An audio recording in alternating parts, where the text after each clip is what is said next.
He is a surefire first ballot Hall of Famer, and I could go through all of his accolades from his playing career, but I'll just say he's here now as part of Copper Compression, but also a colleague of ours now in the media as he's joined NBC Sports. He is the great Drew Brees. How are you, Drew? That's good. I'm good, Rich. How are you? That's a crazy thought. I'm joining the media world with you, huh? You're part of the paparazzi now, Drew. That's exactly what you're doing. But here's one of the things too is I love interviews like this because you can no longer, when I ask you about your career, say, you know what? I'll just think about it when it's all over. You can't use that answer. That answer's gone, Drew. You can't use that answer anymore. So that's true. What do you? I mean, do you ever? I don't know if I've caught you while driving at any point, but did you ever just look over the steering wheels you've been driving over the last couple of weeks or last couple of months since you knew that you were done, and just go, holy crap, I did all that. Does that happen? There's definitely been some moments of reflection. I'd say more so in recent weeks. Right when the season ended, I try to just get away and take some time with the family, but. Yeah, certainly the announcement made it all very real, and had some time to spend with those who have been a part of the journey and kind of really put some of my thoughts on paper and just feel a lot of those emotions, and really an incredible journey the last 20 years and really beyond that too. I mean, I think part of retirement, too, is just thinking that all that has gone into that career. And so it goes even well before actually making it to the NFL. So many experiences through college and back to high school and even, growing up, what you dream and aspire to do and having had the chance to live out, those dreams in my athletic career was pretty remarkable. So what is your proudest accomplishment? Now that you have the ability to say, I look back and I did this, because you can no longer say, I'll think about it when it's over, because it is in fact over. So what do you got for me, Drew? I'd say one of the things that really kind of just touched my heart, especially over the last couple of weeks, is just all the people that have reached out and expressed the influence that I had on them as a teammate or a friend. During this journey, and so just having a chance to read those and relive some of those moments, and also just think about those relationships. That's really what it's all about. I feel very fortunate to have been surrounded by so many great people along the way. Coaches and teammates, friendships that I'll have for a lifetime, and just thinking back on the way that those guys influenced me and motivated me and inspired me along the way, too. What about the numbers? Because you're going to be able to sit there on the Football Night in America set, Drew, and say, I wish I had that 17th game. You know what I mean? Like, you're all these records are going to be 16-game records that means everyone else has an asterisk next to theirs forevermore. So with the 17-game schedule coming, which of the numbers accomplishments are you most proud of that you were able to do? I honestly, I think if you play long enough, a lot of that stuff adds up. Right.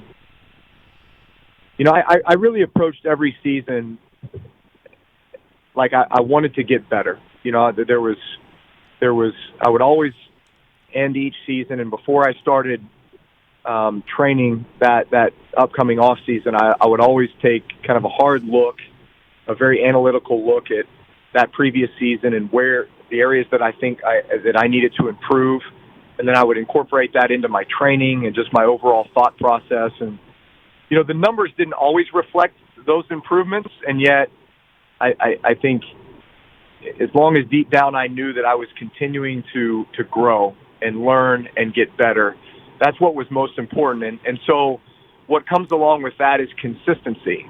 I think the way that I wanted to be perceived by others was they knew exactly what to expect out of me every time I stepped in the building and every time I stepped on the field, and what they were going to get from me in the game, what they were going to get from me in clutch situations. I wanted to be that consistent performer, that consistent influence. And I think that's probably, honestly, what I'm most proud of, is not any specific statistic or number, but rather the consistency that went with, my approach and the way that I looked at my job and the way that I looked at being a teammate for others. Drew Brees here on the Rich Eisen Show. So why did you take all that time to retire? I'm sure you're aware people were wondering if you were still thinking about it. Were you still thinking about it at all? No. I knew that was it. It felt like it was time. I just, I wanted to give it justice. I wanted to. I think everybody maybe has this image in their mind as to how they make that announcement or how it all kind of goes down, and and I guess I hadn't really put a ton of thought into that, when the season ended, and so my first focus was just to spend a lot of time with my family and reflect and then just kind of let it come to me, sure, and not just go rush out and do something and then.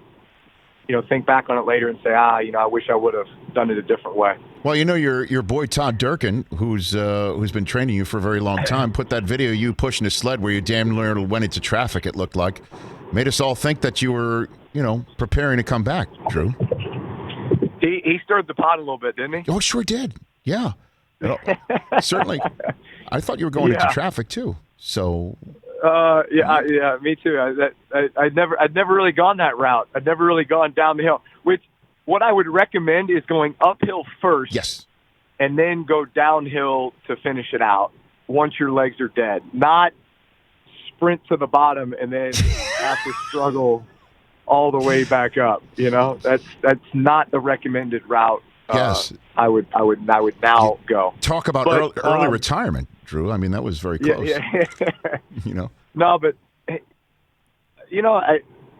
I still love to train. I still love to challenge myself. I'm having a chance to do a lot of things that I've probably been putting on hold while I was playing football. Like I went mountain biking the other day. I went skiing, doing this e-foiling, hydrofoiling stuff.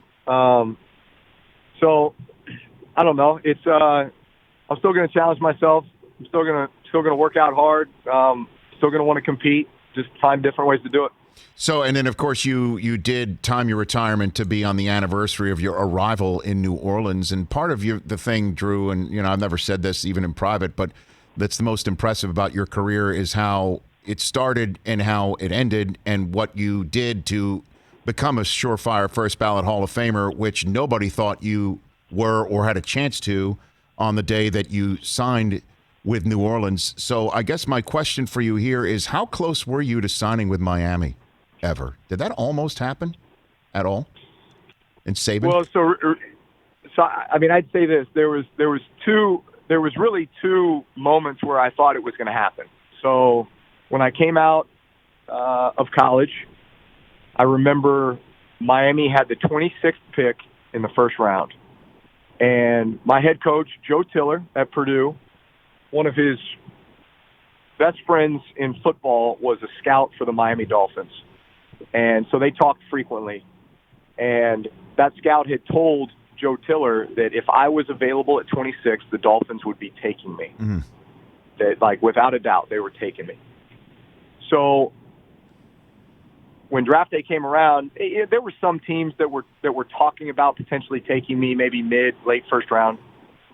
But I knew that kind of that backstop was the Miami Dolphins, right? So if I was still available at 26, I was going to be a Dolphin. Well, sure enough, pick 26 rolls around, and I'm sitting there by the phone waiting for it to ring, and it never rings. And they end up drafting Jamar Fletcher from Wisconsin, a DB, who was a really good DB, by the way. Picked me off a couple times in college.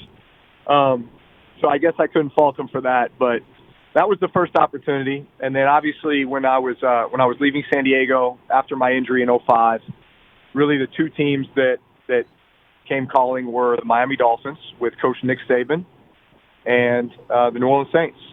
And I think just on the surface, before visiting either team, before meeting with either coach, just on the surface, Miami seemed like the obvious choice, right? They were an up-and-coming team. Nick Saban, super talented head coach, handled the defensive side of the ball. I was familiar with a couple of their offensive staff. They were running the exact same offense that we were running in San Diego, which I liked. And then, you're going to Miami, right? And then versus on the flip side, here's New Orleans, been devastated by Hurricane Katrina, new head coach Sean Payton that nobody's ever heard of. And so just, again, on the surface, it was like, all right, well, Miami's the obvious choice, and that was until I had a chance to really dive in and meet both sides and visit New Orleans and really feel that was going to be so much more than football. So, yeah, those were two instances where I thought Miami was really going to happen. Drew Brees here on the Rich Eisen Show. Dennis Leary and Mike Florio coming up in hour numbers 2 and 3 right here on the Rich Eisen Show. Our radio affiliates are going to take a break in about 10 seconds time, and then a couple more minutes left with Drew Brees, which, right here on NBC Sports on Peacock, right here on the Rich Eisen Show. So, Drew, tell me, in the couple minutes I have left, I know you've got a relationship you want to talk about with copper compression. I'll give you the floor on that. Yeah, copper compression's been a big part of my training and my recovery, late in my career. And I think I'm going to probably need it now more so than ever as I continue to stay very active and very competitive. It's the number one seller on Amazon and other e-commerce sites. And so highly recommend that people try it out if there's somebody like me who wants to remain healthy and active as possible. Yes. Well, I gave you an opportunity earlier, Drew, to say what your achievement that you're most proud of in the NFL was. I was really hoping that you would say it was throwing a piece of bread through the Rich Eisen Show lacquered square bread at Super Bowl 50 as you destroyed it and showed off the accuracy that's part of the reason why you're going to the Hall of Fame. But I just assume you meant that by not saying it. It was sort of unspoken, right, Drew? Yeah, absolutely. And so there's my on the field accomplishments, yes, and then there's my in studio accomplishments. So right. had you specified, it would have been immediately rolled off my tongue. Well, look, so I'm glad we have the chance to talk about it now because it was certainly one of my better memories of any in studio performance, and. I think we should have. I feel like that should be framed somewhere. Like, do we have that framed in the Rich Eisen studio somewhere? Brockman, like that, the bread never made it back. The bread right? never made it back. Unbelievable. We have a photo of it all put back together. See, Drew, you'll learn when you're in television, you just blame it on your staff. You can just do that. Yeah. You know what I mean? I got you. Yeah. Where were they on that one? But we do have a photograph of it all put together just to show how you damn near bullseyed the whole thing. And I'll just say this and letting you go.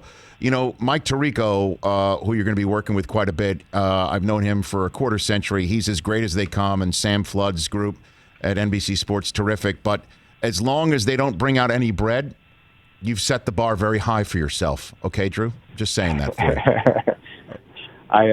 I appreciate that. I'm really excited about working with Mike and Sam and the entire NBC team. They are first class, and we're getting started on a lot of that stuff right now. So I'm excited about the next chapter here with them. You're the best, Drew. Thanks for joining. Appreciate it.